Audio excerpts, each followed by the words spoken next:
નમસ્તે મિત્રો, જીપીએસસી પરીક્ષા માટેના મહત્વના પ્રશ્નો ધરાવતો આ વિડીયો તમારા માટે ખૂબ જ ઉપયોગી સાબિત થશે. સામાન્ય અભ્યાસના નવા અભ્યાસક્રમ મુજબ કયા કયા પ્રકારના પ્રશ્નો પૂછાશે તેના અંગે અહીંયા માહિતી આપવામાં આવી છે. આ વિડીયો તમને પરીક્ષાની તૈયારીમાં ખૂબ જ મદદ કરશે. તો ચાલો આપણે જાણીએ જીપીએસસી પરીક્ષામાં પૂછાતા મોસ્ટ આઈએમપી પ્રશ્નો અને તેના વન લાઇનર જવાબો.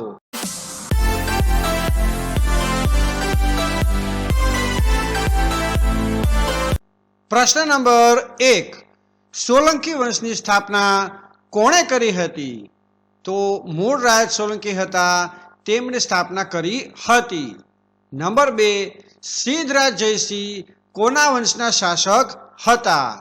તો સોલંકી વંશના શાસક હતા. નંબર 3, વાઘેલા વંશનો અંત કઈ લડાઈથી થયો? તો અલાઉદ્દીન ખિલજીએ કર્ણદેવ વાઘેલાને પરાજય આપ્યો ત્યારે તેમનો અંત થયો હતો. નંબર 4, ચાવડા વંશના પ્રથમ રાજા કોણ હતા? તો વનરાજ ચાવડા. નંબર 5, ગાયકવાડ વંશના મુખ્ય શાસક કોણ હતા? તો તે હતા સયાજીરાવ ગાયકવાડ. નંબર 6, ગુજરાતમાં મુઘલોનો પ્રભાવ કોણે વધાર્યો? તો અકબરે વધાર્યો હતો. નંબર 7, મોહમ્મદ બેગડાએ કયો કિલ્લો જીત્યો હતો? તો જૂનાગઢનો કિલ્લો. કયો વંશ ગુજરાતનો છેલ્લો રાજવંશ હતો? તો ગાયકવાડ વંશ છે તે છેલ્લો રાજવંશ હતો. નંબર 9, પાટણ કયા વંશનું મુખ્ય કેન્દ્ર હતું? તો સોલંકી વંશ. નંબર 10, અહમદ શાહે કયા શહેરની સ્થાપના કરી હતી? તો અમદાવાદ. નંબર 11, ભક્તિ આંદોલન શા માટે પ્રારંભ થયો? તો ધર્મમાં ભેદભાવ દૂર કરવા માટે. નંબર 12, મહત્વના ભક્તિ સંત કોણ હતા? તો જવાબ થશે કબીર, મીરાબાઈ અને તુલસીદાસ. સૂફી પંથના મુખ્ય વિચાર શું હતા? તો પ્રેમ, ભક્તિ અને સમરસતા. નંબર 14, સૂફી પંથના મુખ્ય પંથ કયા હતા? તો જવાબ થશે ચિશ્તી, સુહરવર્દી, નકશબંધી અને કાદરી. નંબર 15, મહત્વના સૂફી સંત કોણ હતા? તો ખ્વાજા મોઇનુદ્દીન ચિશ્તી. નંબર 16, કબીર સાહેબે શું ઉપદેશ આપ્યો? તો હિન્દુ મુસ્લિમ એકતા. નંબર 17, શીખ ધર્મના સ્થાપક કોણ હતા? તો ગુરુ નાનકજી. નંબર 18, મીરાબાઈ કોના ભક્ત હતા? તો જવાબ થશે શ્રી કૃષ્ણ ભગવાન.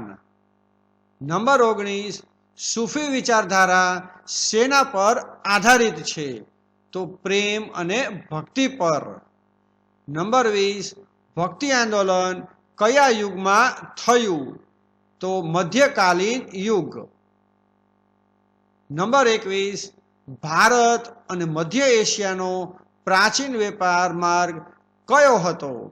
તો સિલ્ક રૂટ. નંબર 22, મધ્ય એશિયા સાથે ભારતનો પ્રારંભિક સંપર્ક ક્યારે થયો?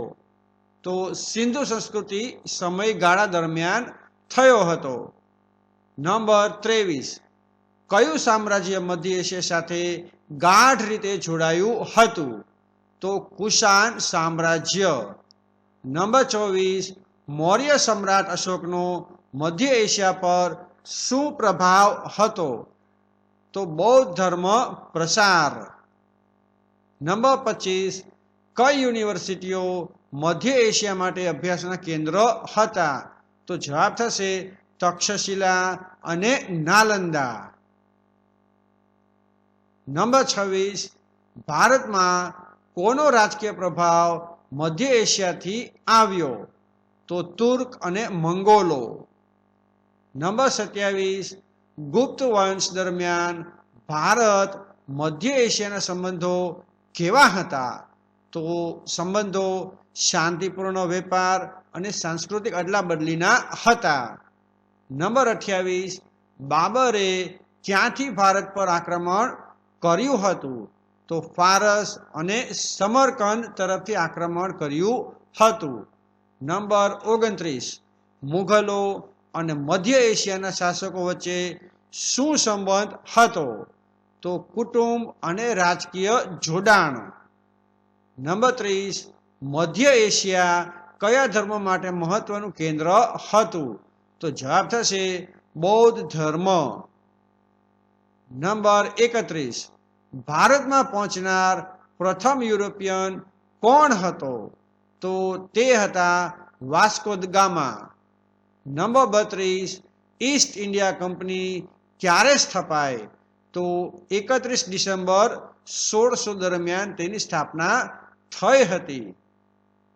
ભારતમાં પહેલી પોર્ટુગીઝ વસાહત ક્યાં થઈ હતી? તો ગોવામાં. ફ્રેન્ચોએ ભારતમાં કયું બંદર સ્થાપ્યું? તો તે હતું પોંડિચેરી. ડચોએ કોના સામે જીત મેળવી?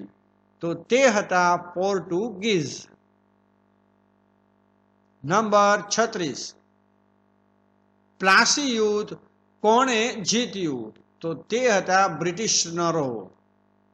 નંબર 37, કઈ લડાઈથી ભારતમાં બ્રિટિશ શાસનનો પાયો નંખાયો? તો તે હતું પ્લાસીનું યુદ્ધ. નંબર 38, ભારતમાં બ્રિટિશ શાસન ક્યારે શરૂ થયું? તો તે સમય હતો ઈસવીસન 1858 થી. આ સાલથી બ્રિટિશ શાસન શરૂ થયું હતું. 39 નંબર, ઈસ્ટ ઇન્ડિયા કંપનીએ કોની સામે યુદ્ધ કર્યું? તો તે હતા મરાઠા અને ટીપુ સુલતાન. આમની સામે તેઓએ યુદ્ધ કર્યું હતું. નંબર 40, 1857નો વિદ્રોહ શા માટે થયેલો?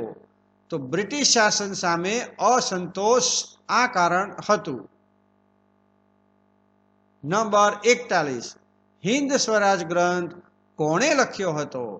તો તે હતા મહાત્મા ગાંધી બાપુ. નંબર 42, ભારત છોડો આંદોલનનો આરંભ ક્યારે થયો હતો? તો તે સમય હતો 8 ઓગસ્ટ 1942. નંબર 43, દાંડી કૂચ ક્યારે શરૂ થઈ હતી? તો તે સમય હતો 12 માર્ચ 1930. નંબર 44, સુભાષચંદ્ર બોઝે કઈ સેનાની સ્થાપના કરી હતી? તો તે હતી આઝાદ હિન્દ ફૌજ. લોર્ડ માઉન્ટબેટન યોજના ક્યારે રજૂ થઈ હતી? તો 3 જૂન 1947. ભારત ક્યારે સ્વતંત્ર બન્યું? તો 15 ઓગસ્ટ 1947. સાયમન કમિશનમાં કેટલા સભ્યો હતા? તો 7 સભ્યો હતા. શહીદ ભગતસિંહે કોની હત્યા કરી હતી? તો સોન્ડર્સની હત્યા કરી હતી. નંબર 39, વિનાયક દામોદર સાવરકર કયા સંગઠન સાથે જોડાયેલા હતા? તો એ હતા અભિનવ ભારત સાથે. નંબર 50, લાલા લાજપત રાય પર કયા દંગલમાં હુમલો થયો હતો? તો તે હતા સાયમન કમિશન વિરોધ દરમિયાન આ બનાવ બન્યો હતો.